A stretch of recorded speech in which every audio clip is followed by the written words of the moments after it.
I've recently stumbled across a video just in the last couple of days. The video's well over a year old. It's a video of the Young Turks host, Anna Kasparian. And in this video, I mean, she goes off. She goes off on Christianity. She goes off on Christians who in her experience, bring the Bible into arguments that it has no business being in. She says she doesn't care that I don't care that you're a Christian. She says I don't care what you believe. I don't care what you think the Bible says.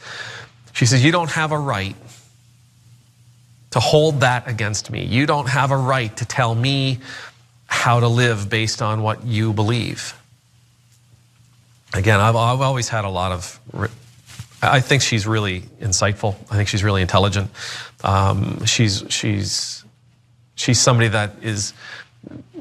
She's somebody that you can learn from. You can sit at her feet and learn from. Wow. Okay. Can I just say that last part is going to get a lot of guys to watch. Wait, I can sit at her feet and learn. Okay.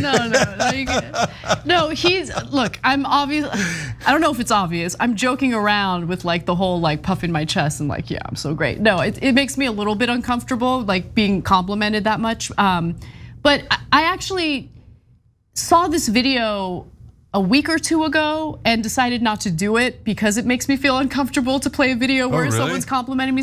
But actually, so many of our members and viewers sent me the video because they want me to comment on it. And more importantly, aside from that, it's proof, and I've said this a million times before, that there is a difference between religious fundamentalists and honestly, the majority of religious people in the country who actually happen to be wonderful people who want to do wonderful things through their religious doctrine. Now, I might not believe in their religious doctrine. I don't believe in any religious doctrine, okay? As an atheist, I'm non-religious.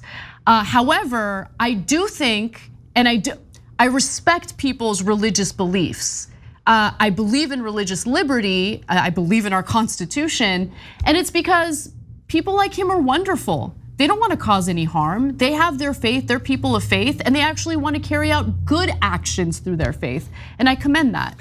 Yeah, so we're going to show you why he said what he said. But if you haven't seen Anna's rant, you're the only one. We looked at it the other day. I think it has at least 50 million views on TikTok alone, let alone Instagram and all the other places. But so many people have done different versions of it. There's now bumper stickers that has the famous line from it, I don't care what the Bible says. And I mean, there's mugs with it. There's so many different things that people have done with that video. That's why it's interesting to have a reverend say, I like the video that says, I don't care what the Bible says. But he's got a good explanation as to why, other than, hey, Anna's really smart. But before we get to the good explanation, one more video of him talking about how great I am. Let's watch. The video was incredibly honest, it was incredibly sincere, it was incredibly powerful. It made me feel really good listening to it.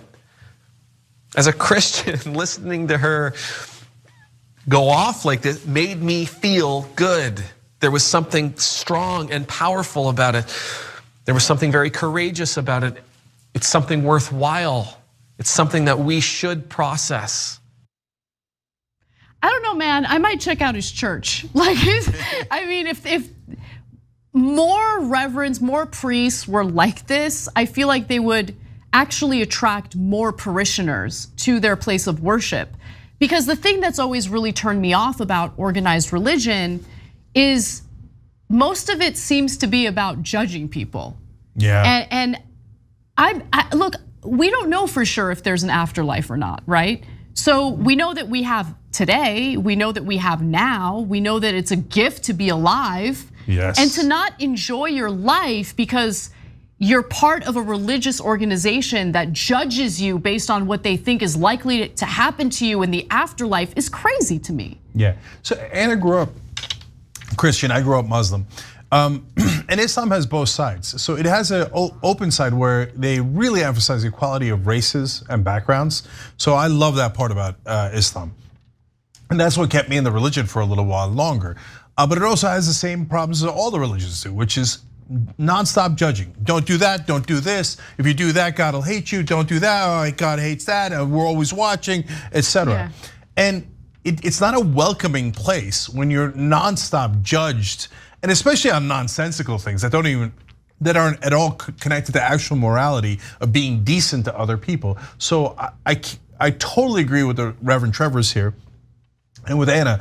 Anna saying, I'd go to a church like that. At least I would hear it out, right?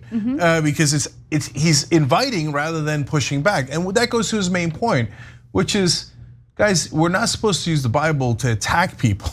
We're supposed to use it to help people. Yeah, so let's actually get to that, okay? So this is the heart of the argument that he's trying to make. Let's watch. If you take the issue that we're facing right now with the Roe versus Wade in the US, Christians bring the Bible into those conversations. Well, the Bible says this, and the Bible says that, and the Bible says this, and the Bible says that. And we're using our understanding of the Bible in a way hoping to influence lawmakers to do what we want to do. We're using the Bible hoping that we can convince a person of no faith or of a different faith to move our way. Well, the Bible says it. You see, it says it right here, what you're supposed to do and how you're supposed to act. Well, it doesn't really say it, but this is how I interpret it, or this is how my denomination interprets it, or whatever the case might be. But that's not how the Bible's supposed to be used. The Bible is not, it's not a weapon for us to use against others.